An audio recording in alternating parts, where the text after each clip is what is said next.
Hey everyone, I'm Margaret, 25 years old and an aspiring artist. Never in my wildest dreams did I imagine I'd be sharing a story about how my own grandmother tried to burn me with boiling water. But here we are. It all started 2 years ago when my mom, Sarah, passed away. She was my best friend, my rock, and losing her felt like a piece of my soul had been ripped out. The only thing that gave me comfort was the beautiful collection of jewelry she left behind. Each piece carried a memory, a story. After Mom died, I stayed in the family home with my grandma, Martha.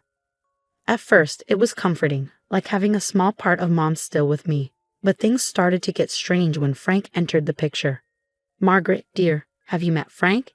He's such a gentleman," Grandma said one day, smiling brightly. I forced a smile back.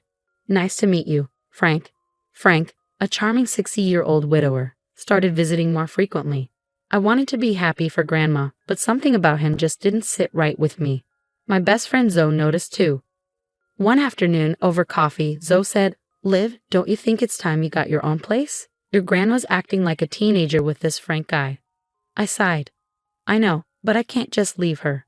Besides, all of Mom's stuff is still there." Zoe gave me a knowing look. "Your mom would want you to live your life, not babysit your grandma." She had a point, but I felt like I needed to stay. Work was my only escape. I've been doing graphic design at a small firm, trying to save up for art supplies. That's when I met Ethan. "Hey Margaret, check out this design I'm working on," Ethan called out one day. I leaned over, catching a whiff of his cologne. "Wow, that's amazing. I wish I could create like that." He smiled. "Are you kidding? Your work is incredible. You should really think about doing your own art full-time." I blushed, a little flutter in my chest. Ethan saw the artist in me that I was trying to bring out, but every time I thought I was moving forward, something at home pulled me back. Like when I met Frank's son, Derek, at a family dinner. "So Margaret," Derek said, glancing between me and his dad. "How long have Frank and your grandma known each other?" I shrugged. "A few months, I guess." "Why?" His expression tightened. "No reason. Just curious." His tone made me uneasy, but before I could ask more, Grandma burst into the room. "I have wonderful news, everyone," she exclaimed, beaming. "Frank and I are getting married." The room fell silent, and it felt like I'd been punched in the stomach. "Married? Grandma, isn't this a bit sudden?" I asked, shocked. She waved me off. "Oh, pish-posh. When you know, you know." As everyone congratulated them, I couldn't shake the growing dread. Something was very wrong, and I had no idea how bad it was about to get. In the weeks following Grandma's engagement announcement, everything spiraled into chaos. One afternoon, I overheard her on the phone, her voice tense. "I'll get the money, I promise. Just give me more time." When I asked her about it, she snapped at me. "It's none of your business, Margaret. Can't an old woman have some privacy?" I backed off, but my suspicions only grew. Then things got worse. I noticed that Mom's antique locket was missing from my dresser. "Grandma, have you seen Mom's locket?" I asked, trying to keep calm. She avoided eye contact. "Oh, that old thing. I must have moved it while cleaning. Don't worry about it." But I was worried. I called Zoe in a panic. "Zoe, I think Grandma's up to something shady. Mom's jewelry is disappearing, and she's acting all secretive about money." Zoe paused. "That doesn't sound good.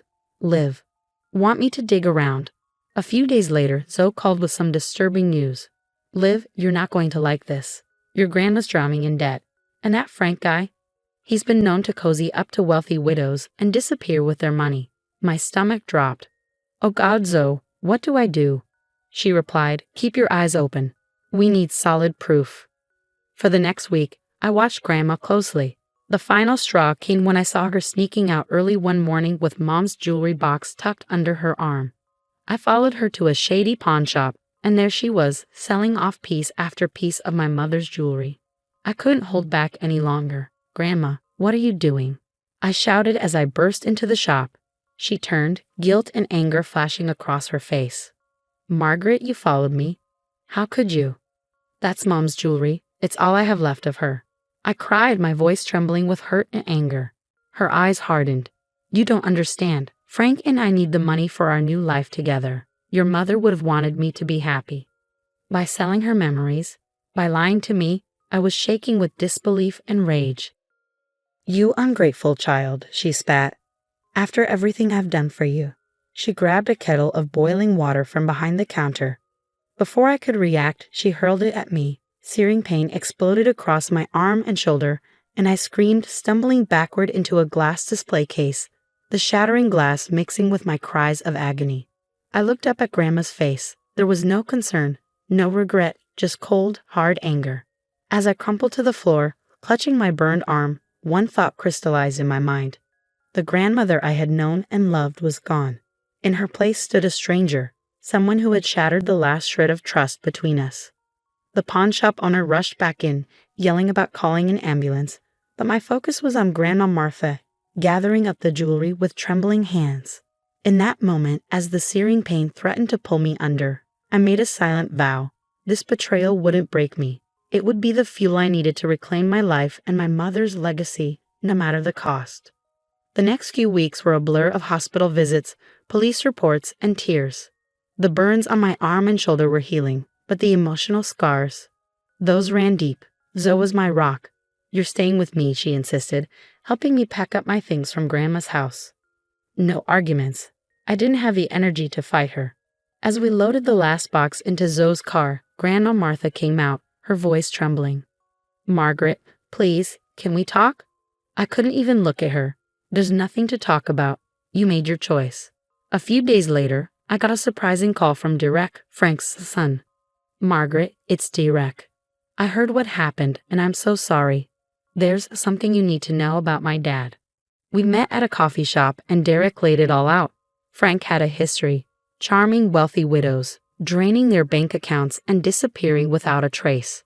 Grandma Martha was just his latest target. I've tried to stop him before, Derek said, his voice heavy with guilt. But he always weasels out of it. Maybe this time, with your help, we can finally put an end to it. I hesitated. I'm not sure I can handle any more drama. But Zoe, ever the fighter, wasn't about to let it go. We can't let them get away with this, Liv. We need a plan. Over the next week, we devised a scheme. Derek would play along with Frank's plan, pretending to help with the wedding, while we worked with the pawn shop owner to set up a sting operation. I feel bad for ratting out your grandma, the pawn shop owner admitted when we approached him. But what she did to you, that ain't right. As we fine-tuned the plan, Ethan was my steady support. He'd come over after work, bringing food and offering a shoulder to lean on. But I found myself pulling away. The fear of being hurt again was overwhelming. One night, as we sat on Zoe's couch, Ethan reached for my hand. I flinched. Liv, talk to me, he said, his voice pleading. What's going on in that head of yours? I couldn't meet his eyes. I'm sorry, Ethan. I can't. Everyone I've trusted has betrayed me. My own grandmother tried to. I choked up, unable to finish the sentence. Ethan's voice was soft. I'm not them, Margaret. I would never hurt you like that. That's why I thought about Grandma, too, I whispered. The hurt in his eyes was clear, but he didn't push. I understand. Just know I'm here. Okay, whatever you need. The day of the sting operation arrived. We had set up hidden cameras in the pawn shop and wired Derek for sound. The plan was for him to bring Grandma Martha and Frank to the shop under the pretense of selling family heirlooms to fund the wedding. I watched from a distance as they entered the shop. Grandma clutched her purse tightly, and Frank's arm was draped around her shoulders. But even from where I stood, I could see the predatory glint in his eyes. As the door closed behind them, I took a deep breath. Whatever happened next would change everything. I just hoped we were ready for it. The day of reckoning finally arrived, and I stood in the back of the packed courthouse, heart racing as the judge read out the verdict. Frank's smug smile vanished as the words *guilty on all counts* echoed through the room. After the trial, I left my grandmother's house for the last time, finishing the final bit of packing. As I glanced up, I saw Grandma watching from the window. Our eyes met briefly before she quickly drew the curtains. That was the last time I ever saw her. With the nightmare behind me, I threw myself into my art. The pain, the betrayal, the healing, it all poured out onto my canvases. Ethan was by my side through it all. One night, as he studied my latest piece, he said, "These are incredible, Liv. You're turning your pain into something beautiful." I leaned into him, feeling safe for the first time in months. I couldn't have done it without you. Zoe, always the unstoppable force, helped me set up my own studio. This is just the beginning, she declared as we painted the walls together. You're going to be huge, Liv. I can feel it. And she was right. My first small exhibition sold out in a week. Then came a feature in a local art magazine, and before I knew it, galleries in the city were calling. The night of my exhibition opening, I looked around at the vibrant crowd, at my art lining the walls, and at Ethan smiling proudly from across the room. Asterisk to new beginnings, asterisk, I whispered to myself, raising my glass. And to the family we choose. The pain of betrayal had forged me into something stronger, something unbreakable. As I clinked glasses with my friends, I silently thanked the hardships that had led me here. They hadn't broken me, they had set me free. Now I have a question for you. If you were in my shoes, would you ever forgive Martha for what she did? Is there a line that, once crossed, makes reconciliation impossible, even with family? Share your thoughts in the comments below.